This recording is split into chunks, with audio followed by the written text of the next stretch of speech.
श्री गणेशाय नमः। आसरो शिव शंकर महादेव जो धूणी वारो सहाय।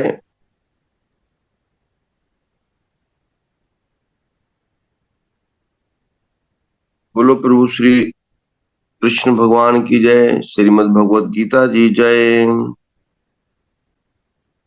अथ पंचदशो अध्याय। पंजो अध्याय कर्म संन्यास योग यानी भक्ति योग। कर्म कंदे हुए भी जेको सन्यासी आ उदासी आ वो थी सकदो आहे जिन जे हृदय में सिर्फ भक्ति आहे, सभिनी लाइ प्रेम आहे। कर्म संन्यास योग यानी जंहिंजे हृदय में भक्ति आहे, प्रेम आहे, सभिनी में परमात्मा जो नूर ॾिसे थो पियो। कण कण में सतगुरु दातार जे उपस्थिति जो, उन्हनि जे अनुभूति जो दर्शन करे थो पियो। इन्ही पंचम अध्याय जो 6 श्लोक आहे। श्री परमात्मने नमः। संन्यासः तु महाबाहो दुखम आप्तुम अयोगतः योग युक्त मुनि ब्रह्मा न चिरेण अधिगच्छति। योग युक्त विशुद्ध आत्मा विजित आत्मा जित इंद्रियः सर्वभूत आत्मभूत आत्मा कुर्वन् अपि न लिप्यते। न एव किंचित् करोमि इति युक्त मन्येत तत्त्ववित्।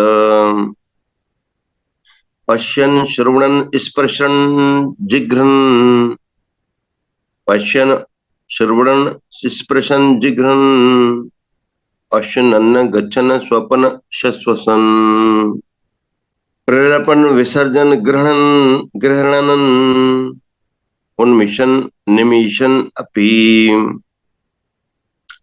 इंद्रियाणि इंद्रिय अर्थेषु वर्तन्ते इति धारयन् ब्रह्मणि आधाय कर्माणि संगम त्यक्त्वा करोति यः लिप्यते न स पापेन पदम पत्रम इव अम्बसाम। जय श्री कृष्ण। जय श्रीराम। जय जय श्रीराम। जय जय श्रीराम। सदगुरुदेव के श्री चरणों में कोटि कोटि प्रणाम। भक्ति में लगे बिना केवल समस्त कर्मों का परित्याग करने से कोई सुखी नहीं बन सकता, परंतु भक्ति में लगा हुआ विचारवान व्यक्ति शीघ्र ही परमेश्वर को प्राप्त कर लेता है। अब भगवान, कल से हम एक थीम लेके चल रहे हैं भगवान की। एक होते हैं ज्ञानी या तपस्वी जो सब कुछ छोड़ देते हैं, और एक होते हैं भक्तजन जो अपने सारे कर्तव्यों को निभाते हुए भी, इस संसार के बीच में रहते हुए भी भगवान से जुड़े रहते हैं, क्योंकि केंद्र में भगवान है। तो भगवान क्या कह रहे हैं कि सिर्फ कर्मों का त्याग कर देना या सिर्फ ज्ञान प्राप्त कर लेना, लेकिन भक्ति नहीं करना, तो उससे क्या होगा? कर्मों के परित्याग से लेकिन भक्ति नहीं कर रहा है तो क्या होगा? सुखी नहीं होगा। लेकिन भक्त बन जाएगा तो उसे परम सुख की प्राप्ति होगी, क्योंकि वो भगवान की सेवा में लग जाएगा। आगे भगवान कह रहे हैं, जो भक्ति भाव से कर्म करता है, जो विशुद्ध आत्मा है और अपने मन तथा इंद्रियों को वश में रखता है, वह सबों को प्रिय होता है और सभी लोग उसे प्रिय होते हैं। ऐसा व्यक्ति कर्म करता हुआ भी कभी नहीं बंधता। अब ये बहुत ही इम्पोर्टेंट श्लोक है और भगवान एकदम लाइन से क्वालिटीज बता रहे हैं। योग युक्त, विशुद्धात्मा, विजितात्मा। तो इसका क्या मतलब है? योग युक्त मतलब जहां पे भी योग की बात है, योग मतलब मिलन। किससे? आत्मा का परमात्मा से। ठीक है, ये जान लेना और भक्ति योग में लग जाना। सबसे इंपॉर्टेंट भगवत गीता में भक्ति योग है। तो भक्ति योग, भक्ति में लगे हुए विशुद्ध आत्मा विजित आत्मा। लेकिन भगवान किसको कह रहे हैं? कौन है विशुद्ध आत्मा, कौन है विजित आत्मा? तो उसका क्वालिटी क्या है भगवान पहले वो बता रहे हैं। मन और इंद्रियां, यानी ये जो मन है जो यहाँ वहां भाग रहा है, ये चाहिए, ये चाहिए, ये ऐसा करना है, ये ऐसा करना है, तो ये मन जो यहाँ वहां भाग रहा है, भक्त अपने मन को वश में कर लेता है। यहाँ तक कि उसकी इंद्रियां भी वश में हो जाती हैं। क्यों? क्योंकि मन के जो दास हैं वो कौन है? इंद्रियां, है ना। हम क्यों कभी कभार हम बैठे रहते हैं, कोई हमसे कहता है भाई क्या मन नहीं कर रहा। अच्छा, मन नहीं कर रहा है तो इंद्रियां भी काम नहीं कर रही हैं, क्योंकि स्वामी कौन है? मन। तो दास कौन है? 5 कर्म इंद्रियां, 5 ज्ञान इंद्रियां। तो ये जो मन और इंद्रियां हैं, भक्त दोनों ही वश में कर लेता है। तो इसीलिए भगवान उनके कह रहे हैं, उनसे उनके लिए कह रहे हैं जितेंद्रिय, मतलब जिन्होंने अपनी इंद्रियों पर वश प्राप्त कर लिया है। लेकिन सिर्फ इंद्रियों को वश में करने से कुछ नहीं होगा, है ना। जैसे एक बार साइमन बता रहे थे कि मौन, जैसे कई लोग मौन धारण करते हैं फिर लेकिन पेपर पे लिख के बात करते हैं। अब क्या मतलब है? ऊपर से तो आपने मुंह को लॉक करके रखा है, लेकिन मन तो अभी भी चल रहा है ना। तो भगवान इससे दोनों के लिए कह रहे हैं, मन भी वश में है और इंद्रियां भी वश में है। तो वो क्या हो जाता है? विशुद्ध आत्मा। अब विशुद्ध आत्मा को समझाने के लिए हम एक उदाहरण लेते हैं, नारियल का। नारियल कैसे होता है? बाहर से कितना कठोर होता है, अंदर उसको क्या होता है? पल्प, व्हाइट कलर का पल्प होता है नारियल के। तो जब हम नारियल फोड़ते हैं तो पानी तो तुरंत निकल जाता है, जल तो ऐसे ही तुरंत निकल जाता है, लेकिन जो व्हाइट पल्प होता है नारियल का, वो क्या है? उससे चिपका हुआ रहता है। तो कभी कभार हम थोड़ा सा चाकू भी लगाते हैं कि ताकि वो उससे निकल जाए, है ना, वो पल्प निकालने के लिए, व्हाइट मेन। और जो शेल होती है वो ब्राउन कलर की, वो तो कोई काम की नहीं। तो जो मेन नारियल है व्हाइट, उसे हम निकालना पड़ता है। लेकिन एक ऐसा नारियल है जो सूख गया है ना। सूखे नारियल की भी मिठाई बनती है। तो लूंगी सूखते लूंगी सूखते, जी लूंगी। लूंगी। तो उसको, उसका जो व्हाइट पल्प होता है अंदर का, वो खुद ही अलग हो चुका होता है। अपने आप वो ऐसे सिकुड़ जाता है और अलग हो जाता है, ड्राई होके पूरा पूरा सूख के अलग हो जाता है। तो भगवान कह रहे हैं, मान लो जो बद्ध आत्मा है, बद्ध आत्मा कौन है और मुक्ति किसे प्राप्त होती है, वो कल भी भगवान बताए हैं, आज भी एक उदाहरण से समझा रहे हैं। जो बद्ध आत्मा होती है, यानी जो बंधन में बंधी हुई है, वो कौन है? वो वही है जो ये नहीं जानता कि भगवान कौन है, मेरा भगवान से संबंध क्या है, कुछ नहीं जानता। ये जो संसार है ये केवल मैं भोगूंगा, ये मेरे भोग के लिए बना है। 4 दिन की जिंदगी, खाओ पियो मजे करो ऐश करो, ये वाले जो होते हैं ना, ये बद्ध आत्मा। अच्छा, मुक्त आत्मा फिर कौन है?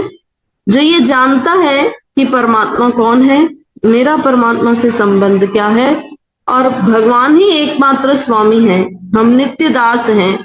ये मुक्त आत्मा है। क्यों? क्योंकि वो अपनी इंद्रिय तृप्ति के लिए कार्य नहीं करेगा, वो भगवान को प्रसन्न करने के लिए कार्य करेगा। तो ये होते हैं मुक्त आत्मा। तो जो ये नारियल का जो व्हाइट पल्प है, मान लो वो आत्मा है, और जो शेल है, जिस, है ना, जो ब्राउन कलर की शेल, मोटी शेल जिसको हम तोड़ते हैं, वो ये शरीर है। तो बद्ध आत्मा कैसे होते हैं? वो नारियल के जैसे होते हैं जिनकी आत्मा बिल्कुल ऐसे चिपकी हुई है शरीर से, यानी अंदर है लेकिन बिल्कुल चिपकी हुई है और अलग नहीं हो पाई है। और जो लूंगी की हम बात कर रहे हैं, उसमें वो व्हाइट पल्प अपने आप अलग निकल जाता है। तो मुक्त आत्मा वो है कि शरीर अपना काम कर रहा है, अपनी ड्यूटी निभा रहा है, लेकिन जो आत्मा है, आत्मा क्या है? चेतन शक्ति। जो चेतना है वो नित्य निरंतर भगवान के चरणों में लगी हुई है, वो अपनी ड्यूटी कर रही है। ये होते हैं मुक्त आत्मा, दोनों अपनी अपनी ड्यूटी कर रहे हैं। शरीर भले ही इंद्रियां काम करे। अब आगे तो पूरा क्लियर करेंगे भगवान, बहुत ही स्पष्ट रूप से बता देंगे उसकी क्वालिटी।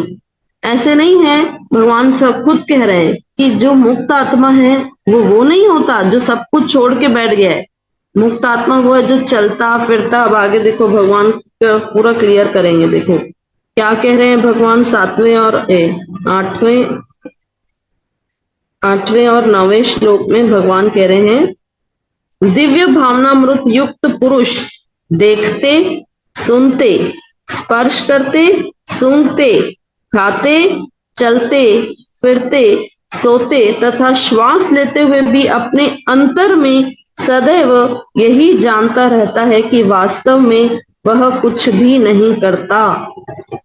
आगे फिर 9वें नंबर श्लोक में कहते हैं, बोलते, त्यागते, ग्रहण करते या आंखें खोलते बंद करते हुए भी वह यह जानता रहता है कि भौतिक इंद्रियां अपने अपने विषय में प्रवृत्त हैं और वह इन सब से पृथक है, इन सब से परे है, अलग है। पृथक मतलब अलग है। तो अब यहाँ पे भगवान कह रहे हैं कि जो दिव्य पुरुष हैं, यानी जो जिनको ये ज्ञान प्राप्त हो गया है कि मैं परमात्मा का हूं और परमात्मा मेरे स्वामी हैं। जो भक्त है, दिव्य पुरुष कौन है? जो भक्त है, जो संत महात्मा है। वो कैसे होते हैं? वो पुरुष देखते हैं, ऐसा नहीं एक जगह बैठ गए, देखते, चलते, फिरते, खाते, सोते, ये सारे कर्म ही तो है, ये भी तो क्रिया ही है ना। भगवान कह रहे हैं ये सब करता है वो, एवरीथिंग, सब कुछ कर रहा है, लेकिन अंदर यानी उसकी चेतन शक्ति में क्या विचार चल रहा है कि मैं ये शरीर नहीं हूं, मैं तो आत्मा हूं। फिर आगे और क्या कह रहे हैं, बोलते, त्यागते, ग्रहण करते, यानी कुछ खाते हुए, कुछ ग्रहण करते हुए, आंखें खोलते बंद करते हुए वह यह जानता है कि भौतिक इंद्रियां अपने अपने ड्यूटी में लगी हुई हैं, लेकिन वह इन सब से पृथक है, इन सब से अलग है। तभी तो फिर वो लोग मोह में नहीं पड़ते हैं। संत महात्मा देखो कभी मोह में नहीं पड़ेंगे, क्यों? क्योंकि वो जानते हैं, वो इस ज्ञान को जानते हैं कि ये शरीर जो है ये टेम्पररी है, ये मिथ्या है। माया क्या होता है? जो नहीं है उसे सच दिखा दे, वही माया है। तो एक्चुअली ये सब माया ही है ना, जो हमारे इर्द गिर्द है, वो अब आज है कल नहीं रहेगा।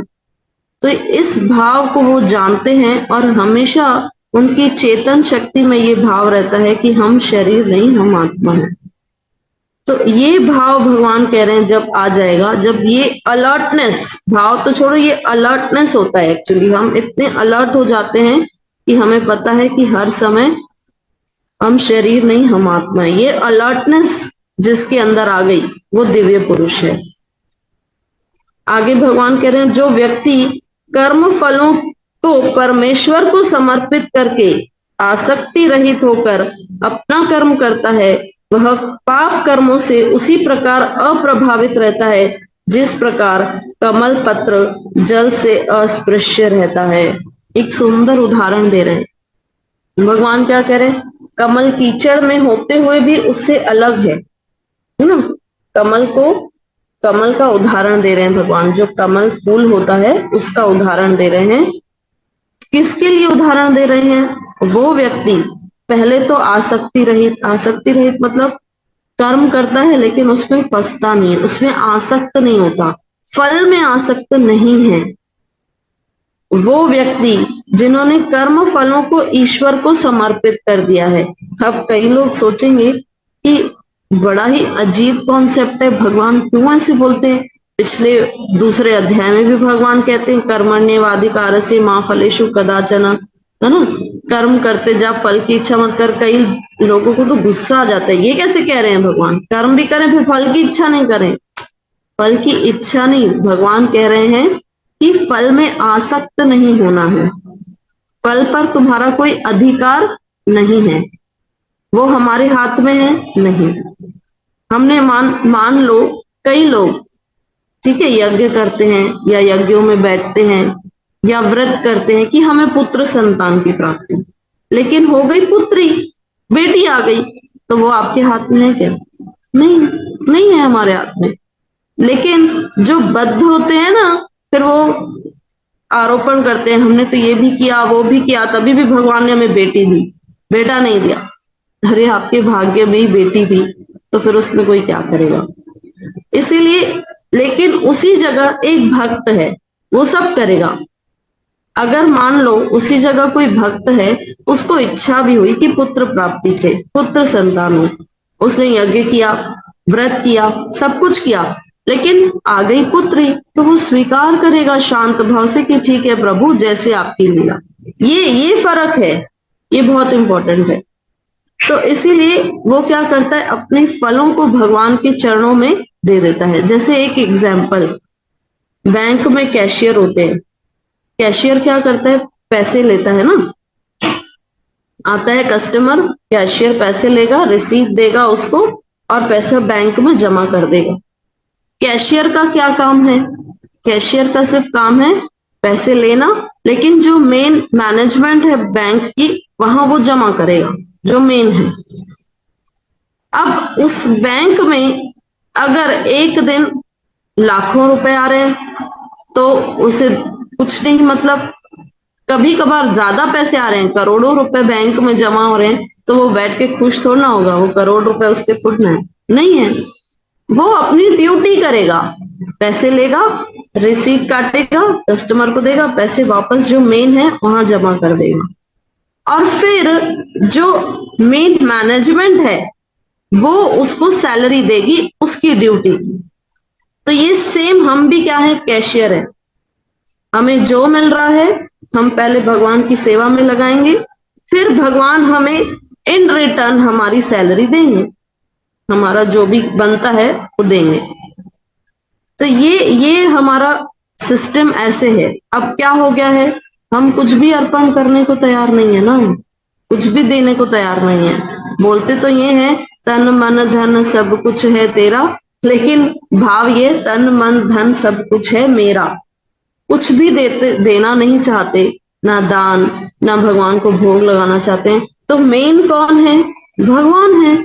जो भी यहाँ जैसे इंद्र देवता बारिश देते हैं, ठीक है, पृथ्वी माता अन्न देती है, ये पूरा साइकिल क्यों डिस्टर्ब हुआ, क्यों ऐसे डिस्टर्ब हो गया है, क्यों? क्योंकि हम, भगवान ने पिछले अध्याय में कहा था ना, यज्ञ यज्ञ चक्र बताया था भगवान, सारा हम उसको डिस्टर्ब करके रखे हैं। मेन स्तोत्र भगवान है, हम वही कुछ दे नहीं रहे हैं, तो भगवान क्या हो गए, रूठ गए हैं। भगवान कह रहे हैं चलो सारे कनेक्शन काटो, इंद्रियों को बोल दिए बारिश कम कर दो, पृथ्वी माता को बोल दिए अन्न नहीं होगा, तो सब चीज की कमी अपने आप होने लगेगी, क्योंकि जो मेन स्वामी है उसी को अर्पण करना हम छोड़ दिए। तो मेन इंपॉर्टेंट ये है कि जो हमारे पास है हमें पहले भगवान को अर्पण करना है, फिर इन रिटर्न भगवान फैसिलिटी देंगे। और इसी जगह वो कैशियर जो है, जैसे हम एग्जाम्पल के साथ समझा रहे हैं, 1 करोड़ रुपए आया, रिसीट काटा, कस्टमर को दिया, वो 1 करोड़ रुपए बैंक को ना देते हुए खुद अपनी जेब में रख लिया, तो क्या होगा, दंड तो मिलेगा, पैसे भी वापस ले लेगा मैनेजमेंट, दंड भी मिलेगा, जॉब भी चली जाएगी। तो हम भी क्या कर रहे हैं, जो सब है वो अपनी इंद्रियों सुख के लिए, अपनी इंद्रिय तृप्ति के लिए लगा के रखे हैं, तो फिर दंड तो प्रकृति देगी, क्योंकि मेन स्वामी को हम भूल गए। तो यही है मेन, कि जो हमारे पास है वो हमें भगवान को अर्पण करना चाहिए। कई लोग क्वेश्चन करते हैं, पूरे अखिल ब्रह्मांड नायक के स्वामी को क्या भोग लगाएंगे। एक भाव समझिए, कोई बच्चा है, 4 बच्चे हैं, एक पिता है, पिता मिठाई लेके आए हैं, मान लो रसगुल्ला लेके आए हैं, ठीक है, 3 बच्चे खुद से खा लिए, वाह पापा मिठाई लेके आए, रसगुल्ला लेके आए। एक बच्चा आया पिता के पास और बड़े प्यार से पिता को पहले खिला रहे, पापा पहले आप खाइए। तो वो क्या करेगा, कितना खुश हो जाएगा, उसे अपनी गोदी में बिठाएगा और कहेगा नहीं नहीं पहले तुम खाओ बेटा। एक साथ में शेयरिंग करते हैं, जो भी है उसका भाव, वो कितना खुश हो जाएगा, कितना प्रसन्न हो जाएगा कि इस बच्चे ने मेरे लिए सोचा। 3 बच्चे नालायक, वो उन्होंने नहीं सोचा कि पहले हमारे पिताश्री ने लाया है तो हम उनको शेयरिंग करें, उनको खिलाएं, उनको वो अपना थैंक यू दिखाएं कि हाँ चलो, ग्रेटिट्यूड कहते हैं इसे हम, तो वो नहीं करेंगे। लेकिन एक जो समझदार बच्चा है वो पहले अपने पिताश्री को देगा, तो पिताश्री कितने खुश हो जाएंगे। ऐसे ही भगवान और हमारा संबंध है ना, हम भगवान के बच्चे हैं, जो भी हमारे पास है हम पहले भगवान को पवाते हैं, भगवान को भोग लगाते हैं, तो भगवान प्रसन्न हो जाते हैं। देखो इसे, ये मुझे याद रखा है, ये मुझे भूला नहीं है। अब क्या वो भगवान पूरा खा लेंगे क्या? नहीं, बस अपनी कृपा दृष्टि से उस भोजन को प्रसाद बना देंगे, बस ये भाव बदल जाएगा। तो कृपा दृष्टि उस भोजन में आ जाएगी, वो भोजन प्रसाद बन जाएगा। तो यही तो है ना। तो भगवान क्या सोचेंगे कि अरे इसने मुझे याद किया, इसने मुझे याद रखा, इसने जो भी इसके पास था इसने मुझे समर्पित किया पहले, फिर खुद ग्रहण किया। यही भाव है। फिर हर चीज में, हर भाव में यही रहेगा। जैसे हम जाते हैं कहीं बाहर मार्केट में, हमारे घर में ठाकुर जी की श्री विग्रह है, तो कहीं पे भी हमें कुछ सुंदर माला दिखाई देती है फूलों की, तो एकदम से अरे ये तो ठाकुर जी पर कितनी सुंदर लगेगी ना, हम ये लेंगे। ठीक है। कहीं पे हम कोई, मतलब मोबाइल में हम कुछ देख रहे हैं, अचानक से कोई किसी राधा कृष्ण की विग्रह का फोटो देखा, बड़ी सुंदर श्रृंगार है, सुंदर ड्रेस पहना हुआ, वाह पैटर्न कितना अच्छा है, ये मेरे ठाकुर जी के लिए मैं ऐसा पैटर्न बनवाऊंगी। ये भाव जब ये क्या हो रहा है, ये है तो हाथ में मोबाइल ही ना, लेकिन फिर भी भाव कहाँ है? ठाकुर जी से जुड़ा हुआ है, चेतना वही है। तो यही चाहिए ना, जहां आप जा रहे हो, जैसे कुछ भी हम लेते हैं, फूल लेते हैं ठाकुर जी को, अरे गार्डन में, जैसे हमारे गार्डन में बहुत सारे फूल खिलते हैं ना इस मौसम में, तो हम सबका ये भाव, बच्चे भी हमारे क्या करते हैं, फूल तोड़ तोड़ के लाते हैं, मम्मा ये अभी भगवान को चढ़ाएंगे, जय बाबा को चढ़ाएंगे, तो सदगुरु के चरणों में रखते हैं, राधा कृष्ण के चरणों में रखते हैं। तो ये भाव ही तो चाहिए ना। भगवान कुछ नहीं मांग रहे हैं, केवल भाव मांग रहे हैं बस।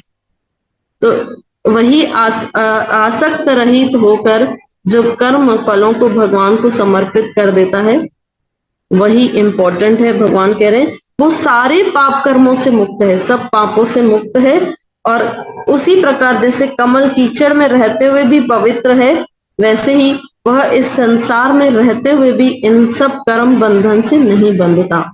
यही इन श्लोकों की व्याख्या है। और सदगुरुदेव के श्री चरणों में वंदन प्रणाम और निवेदन करते हुए कि वे आगे इन श्लोकों की व्याख्या करें। सच्चा भक्त हूंदानी जेके हमेशा भक्ति में ज्ञान में रमियल हूंदानी,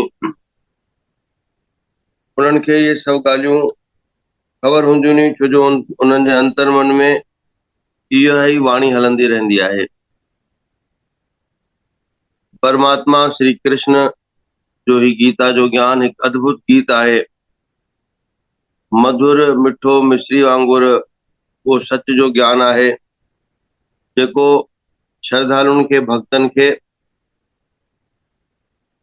पुरुषार्थी बणाईंदो आहे।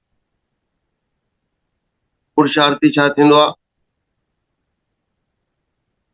हिकिड़े न जंहिंमहिल जीव जो अंत थी वेंदो आहे त उनजी जंहिंमहिल काई खणिबी आहे त उनखे अर्थी बि चइबो आहे। मृत व्यक्ति जी काई खण अर्थी बि थींदी आहे, पर हीअ आहे पुरुषार्थी। भगवान पाण भक्तनि खे पुरुषार्थी ठाहे थो पियो, भई तव्हां पुरुष आहियो यानी जीव आहियो, पर तव्हांजो जन्म थियो आहे त तव्हांजी मृत्यु बि थी वेंदी, अर्थी जे रूप में बि तब्दील थी वेंदा वे। पर तव्हांजो जेको पुरुष तत्व आहे, जेको तव्हांजो पुरुष तत्व आहे, उनखे सदाईं जिंदा रखो ऐं उन्ही भावना सां मुख्य प्राप्त करो। पंहिंजे पुरुष तत्व में, पंहिंजे पुरुष तत्व में यानी पंहिंजे इन जीव में, शरीर में छिपियल आत्मा जो साक्षात करो, उनमें प्रवेश करो, त पोइ तव्हांजी मृत्यु करे न थींदी, है न। तव्हांजी मृत्यु न थींदी, तव्हांजो मोक्ष थींदो, छो जो तव्हांजो नालो सदाईं कायम दायम रहंदो ऐं तव्हांजा कम सदाईं शाश्वत रहंदा, अमर रहंदा, छो जो तव्हां वयावे ई न, अने तव्हां वयावे ई न, तव्हां मुंहिंजे लाइ हिन जीवन में कयो ऐं मूंखे प्राप्त थिया वे। त कर्म कंदे हुए भी निर्लेप रहण, सकाम हूंदे हुए भी निष्काम रहण, ये योगी सन्यासी उदासीन जो संत महात्मान जो नित्य प्रति जो कर्म आहे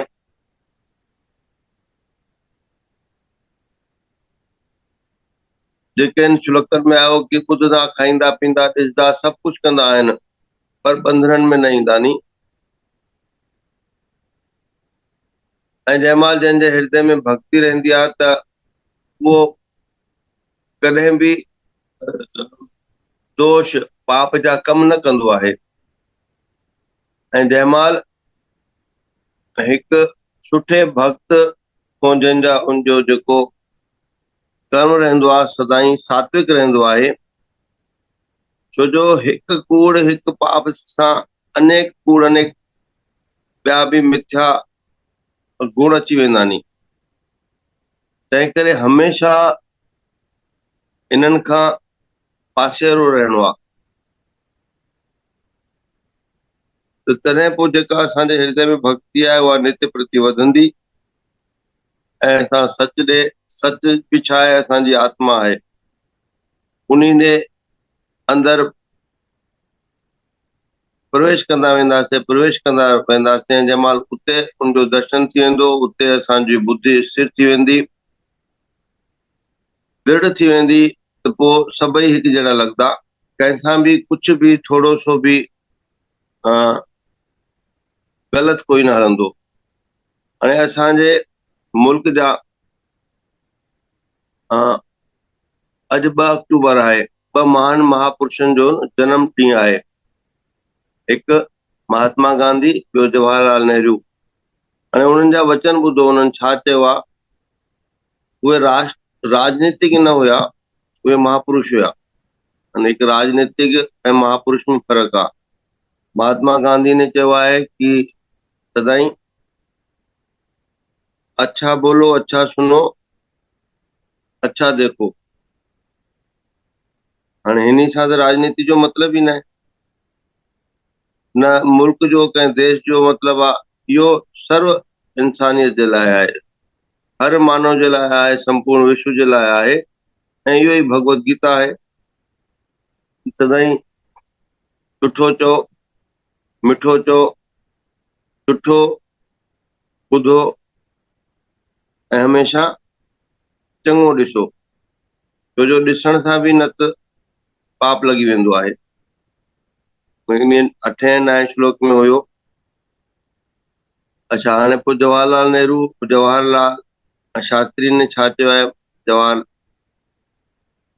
लाल बहादुर शास्त्री ने कि जय जवान जय किसान, बस सिर्फ़ एतिरो ई चयो आहे कि जेके रक्षा कंदड़ आहिनि, जेके समर्पित जवान या देशवासी आहिनि उन्हनि जी सदाई जय थिए। जेको राहक आहे, फार्मर आहे, कृषक आहे, किसान आहे, उनजी सदाई जय थिए। गीता साहिब में भी हाणे हिकु जगह ते ईंदो कि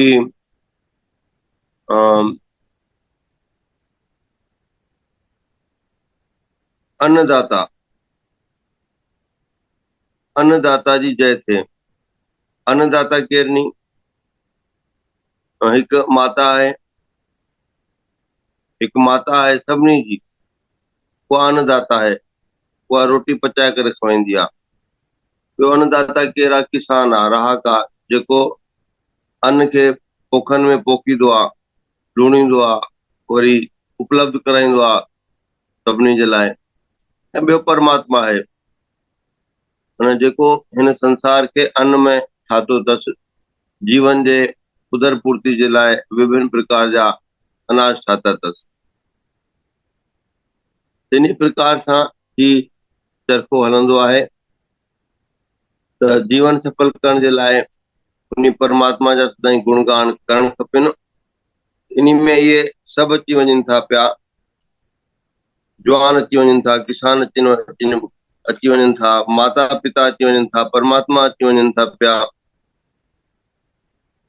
त प्यारी संगत सदाई शुक्राना करणु परमात्मा जे पारां ॾिनल हिन जीवन खे सार्थक ऐं सफल करणु भक्तनि जी ड्यूटी आहे, उन्हनि जो परम ध्येय आहे। ऐं उन्ही परम ध्येय खे तॾहिं पाण पाए सघंदा आहियूं जॾहिं विकारनि खां रहित रहूं, जॾहिं बंधननि खां पासीरा रहूं, जने असां मोह में न फासूं। बस इहो ई गीता जो ज्ञान आहे। परमात्मा त पाण सभिनी जे लाइ उपलब्ध आहे।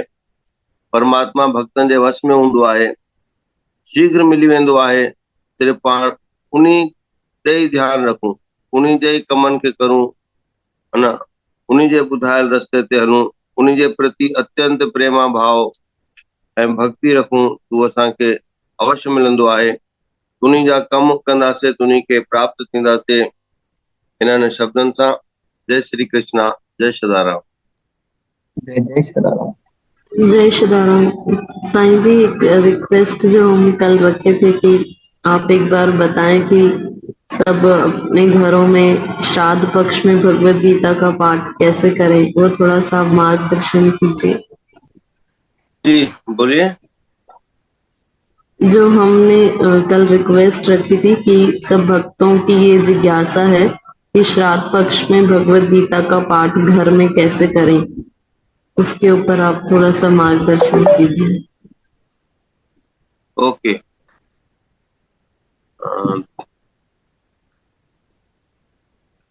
जुलाई 91, 17 जुलाई 91 को सदगुरु दातार ने हमारा विवाह कराया और वही सितंबर में फिर श्राद्ध आ गए थे।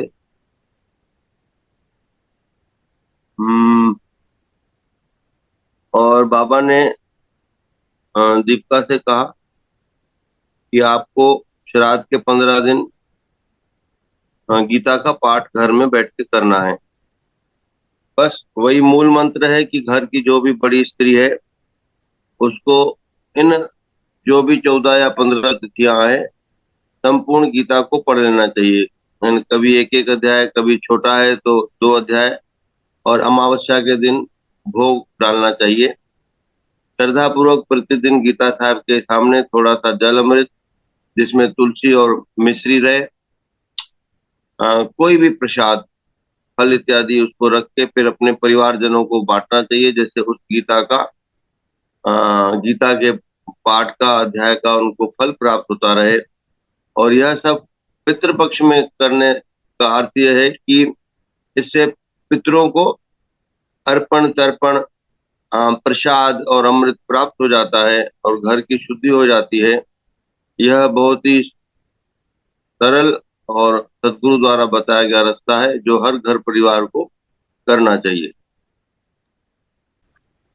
बाबा, जिज्ञासा रखण खां पहिरियां या हिकु इंफॉर्मेशन आहे, 1 अक्टूबर वर्ल्ड वेजिटेरियन डे आहे, पर पूरो अक्टूबर सॼो मल्हाईंदा नी वर्ल्ड वेजिटेरियन डे।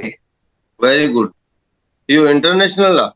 जी बाबा, इंटरनेशनल आहे ऐं इंटरनेशनल वेजिटेरियन सोसाइटी उनखे इंडोर्स बि कयो आहे बाबा। बहुत बढ़िया। ऐं उन में मतिलबु बाबा माहौल जे लाइ, इख़लाक जे लाइ, सेहत जे लाइ जेको वेजिटेबल्स वग़ैरह वापराईंदो आहे त उन माहौल जो, इख़लाकियात जो, सेहत जो फ़ाइदो थींदो आहे। उन चयो त कुआरे पित्र ऐं जेके वॾनि जी हंधाई कढंदा आहियूं उहे असां गॾु कढूं, उहो बाबा वारनि खे वेनती करे जी जी। ॿुधाईंदा। बस अगर गया पहुचाएगा थोड़ो फ्रूट बिना नालो वरते। सचमुच जी। मनोहर लाल जी, तव्हांखे कोई क्वेश्चन पुछणो आहे? अनम्यूट कयो आहे तव्हांखे। जय श्रीराम बाबा। जी जी चो। बाबा 10वीं में अम्मा जो श्राद्ध आहे, 11 में बाबा जो श्राद्ध आहे। गया वेर भई बाबा, इहो गॾु करे सघूं था श्राद्ध बाबा? न न, अलग अलग तिथि ते थींदो। हाँ बाबा, ठीक है बाबा। जय जय सदाराम साईं। जय सदाराम बेटा।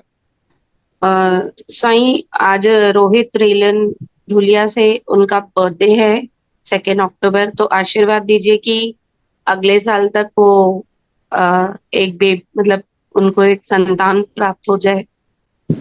रोहित किनका बेटा है? कैलाश रेलन। जी जी, हाँ वो नागपुर से शादी की थी। रोशनी भाभी और रोहित। ठीक है भाई, हिंद सिंध जी संगत प्रार्थना करे थी थोड़ी और जल्दी गोद सही करे। जी सर। जय जय शतराम साईं। जी बेटा। जेको कर्ज वठिबो आहे, का शइ पैसा वठूं था कंहिंखां या कंहिंखां उधारी वठूं था, त उहो उनजो को समय आहे छा त भई दोपहर जो वठूं, सुबुह जो वठूं, मंझंदि जो वठूं, शाम जो वठूं, ऐं उनखे वापसि ॾियण लाइ उन्ही जो बि कोई समय आहे त हिन टाइम ते वापसि ॾियणु घुरिजे? ठीकु आहे, कोशिशि करे कर्ज वठणु न खपे, ऐं कर्ज कंहिं महिल बि छा जल्द खां जल्द अदा करणु खपे, छो जो व्याज त उनजो चालू थी वेंदो आहे न, अन कंटिन्यू 24 कलाक उनजो व्याज चालू थी वेंदो आहे न, ऐं व्याज कान्हे बि पर कर्ज त मर्ज हूंदो आहे त तुरंत लाहिणु खपे, बसि शीघ्र खां शीघ्र उनखे अदा करणु। छो त उबावड़े ऐं माचके साइड महाराज कोन्हनि, ऐं उते जॾहिं कोई स्वर्गवास थी वञे थो त कांधिन खे जणियूं न हूंदियूं नी, त जणियुनि लाइ उहे सभिनी खे चवंदा नी कंहिं वटि जणियूं आहिनि, कंहिं वटि जड़ियूं आहिनि, त जणियूं छा ॿिए कंहिंखां उधारियूं वठी करे ॾेई सघे थो, या उन्हनि जे लाइ वबार हिनमाई कयो हुआ? न्यू न्यू हमेशा पाइबियूं नी न, ॿिए खां न वठबियूं नी, भई असां खणी ईंदासीं 1000 जणियूं खणी अची वेंदासीं, असां छॾे वेंदासीं पिताबिन साहिब में, शास्त्रनि में लिखियल आहे हिंदू जी निशानी आहे, माना हालांकि हो त मुल्क परिस्थिति समय अनुसार हली चल करणी पवंदी आहे, पर हिंदुनि जी निशानी आहे चोटी, तिलक, जणियूं ऐं तलवार, ऐं क्रमवार उनखे चवंदा नी शिखा, शिखा सूत्र तिलक और तलवार। शिखा यानी चोटी, सूत्र यानी इहो जणियो ब्रह्म सूत्र जंहिंखे चवंदा नी, यज्ञोपवीत चवंदा नी। ठीकु आहे, जंहिंमहिल कोई बि न जवान घोट थींदो आहे उहो उन महिल पूर्ण पुरुष थींदो आहे, उन महिल त जेके इहे घोट जूं निशानियूं नी, इहे ई हिंदुत्व जूं निशानियूं नी, त जणियूं हमेशा नयूं पाइबियूं नी। जय सदाराम साईं, श्रीचंद मिरपुर माथेड़े खां। माना साईं कोई अहिड़ो कोई ॻाल्हि थी हुई जंहिंजे करे कोई उहो माण्हू साम्हूं अचे थो न, पोइ हिनखे भउ थी पवंदो आहे, ॾिजो थी पवंदो अथसि, ॿ टे ॾींहं मूंखे दिमाग़ में टेंशन रहंदो अथसि। केतिरो पढ़ाई छा कई अथसि? पढ़ाई साईं हाणे तक़रीबन 12 पास कया अथसि, उनखां बाद में वरी हाणे दुकान ते बि हूंदो आहे असां सां गोबिंद नगर में, जिते तुलसीदास वेठो आहे। होशियार ठाहियसि भाई, होशियार ठाहियसि, इहो त माता पिता जी ड्यूटी आहे न भाई, रहमत करो साईं, पर बस ये पढ़ाइण लिखाइण। भाव भी लही पैस, ड्रेजो लही पैस, रोज रहमत करो। अरे रोज खेॾण वञे, रोज बैडमिंटन खेॾे, क्रिकेट खेॾे। बाबा जय जय सदाराम। जय सदाराम। बाबा मुंहिंजा कानपुर जा ॻाल्हाईंदा, दिलि जा वार ख़तम नी ॿ, डॉक्टर चवंदा ॿिया पवंदा। बाबा दिलि जा वाल ॿ बंद अथसि, डॉक्टर चएसि था त ॿिया पवंदा, उनजे लाइ वेनती रखे थी वो। कराए इलाज कराए। जय सदाराम साईं, चरण वंदना साईं। साईं अॼु 3 ऐं 4 तिथि गॾु आहे छा? आओ। त साईं जो कोई टाइम अलॻि अलॻि आहे छा? न न न उहो त भई ॾींहं जो ई कढिबो आहे न सभु कुझु। जय सदाराम, बसि साईं चरण वंदना। जेका उमास हूंदी आहे न, उमास, हा साईं, छड़ो उमास जी तिथि न सॼो ॾींहुं हूंदी आहे, सॼो ॾींहुं उहो माण्हू कंहिं महिल बि करे, सिज लहण खां पहिरियों ताईं। बाक़ी सभु तिथियुनि में हंधाई वग़ैरह भोजन उहो सभु ॾींहं जो ई कबो आहे। उमास ॾींहुं कंहिं महिल बि करे सघंदा हो, होल डे, सॼो ॾींहुं। साईं मुंहिंजी फोन खणिजो साईं। श्राद्धनि खां पोइ। हाँ सतीश मिरपुर खां आहे। जल्दी चो। बाबा स्कूल ही वेंदो आहे परम दे बाबा, ट्यूशन जी पाछला बि दिमाग़ में बाबा ॻाल्हि वयसि नथी उहा, पढ़े थो जेकी थिए, हे परम दे बाबा। ठीकु आहे, पढ़ाएसि। पाणी वधीक पियारेसि, अने रात जो 4 दाणा बादाम पिसाए रख, कुझु खवाएसि। जय श्री राम, चलो ना बाबा। जी बेटा। हाँ बाबा जय सीताराम, चरण वंदना। बाबा की तबियत सही नथी रहे, ऑपरेशन करायो हुयो, गोरियूं हुयूं, हाणे उन खां पोइ मुंहिंजी तबियत माना बीपी वधी वञे थी ऐं बुखार नथो छॾे, मलेरिया थी वई हुई। ठीकु आहे जी, रहिजी शांति सां गुज़ार, शांति सां गुज़ार। दवा दारू दया परहेज वापराईंदी रहो भली तूं। बाबा मां होशंगाबाद वई हुयमि, तंहिंखे थिया 35 साल। उते होशंगाबाद नंदी ते वियमि, मां अहिड़ी का ग़लती थी वई, पोइ हाणे बाबा मन में हलचल थिए थी पई, पोइ जेको हुकुम कयो बाबा। छड़ो हिकिड़ी आहे नर्मदा नदी आहे जेका कुंवारी नदी आहे, ऐं ॿियूं सभु नदियूं परिणियल नी, सम्झो था। जेका हक़ीक़त ॻाल्हि आहे शास्त्रनि जी उहा ॿुधारूं था पिया। शास्त्रनि में लिखियल आहे कि हाणे जीअं बसि मतिलबु सभु नदियुनि जा न शास्त्रनि में पति बि ॿुधाइनि नी, पर नर्मदा कुंवारी नदी आहे। ऐं ॿियो जेको शास्त्रनि अनुसार न पाण सिंधु चवंदा आहियूं, सिंधु आहे फीमेल, पर सिंधु बि न नद आहे, सिंधु दरिया आहे, सिंधु बि स्त्री कान्हे। ओके, इन ते वरी पोइ करे ॻाल्हाईंदासीं। ॻाल्हि आई नर्मदा नदी जी, त नर्मदा नदी छो जो कुंवारी नदी आहे, अगरि तव्हांखे ईअं मन में लॻे थो कि भई हेतिरा साल पूर्व बि मां हुते कुझु थी वियो हुयो, हा न कुझु बि थी वियो हुयो, त श्राद्ध हलनि था, न्याणियुनि खे खाइबो आहे, तव्हां बि न्याणियुनि खे सुठे ॾींहं ते, हाणे सुठो ॾींहुं कहिड़ो आहे, जेको 11 ईंदी न, 11 ईंदी एकादशी जी तिथि ईंदी श्राद्ध पक्ष में ई, उन ॾींहं ते 11 ते 11 न्याणियुनि खे खवाए छॾो। जय सदाराम। ऐं मन में या शंका हमेशह जे लाइ मिटाए छॾ। जय जय सदाराम। ओम पूर्णमदः पूर्णमिदं पूर्णात् पूर्णमुदच्यते पूर्णस्य पूर्णमादाय पूर्णमेवावशिष्यते। सर्वे भवन्तु सुखिनः, सर्वे सन्तु निरामया, सर्वे भद्राणि पश्यन्तु, मा कश्चित् दुःख भाग भवेत्। मोहिनी मूरत सुंदर स्वरूपम श्रीयस्य चिंतक भद्र अनुपम, वंदे गुरुमम गोविंद रामम दोष विनाशम सतगुरुदेवम। ओम शांति शांति शांति।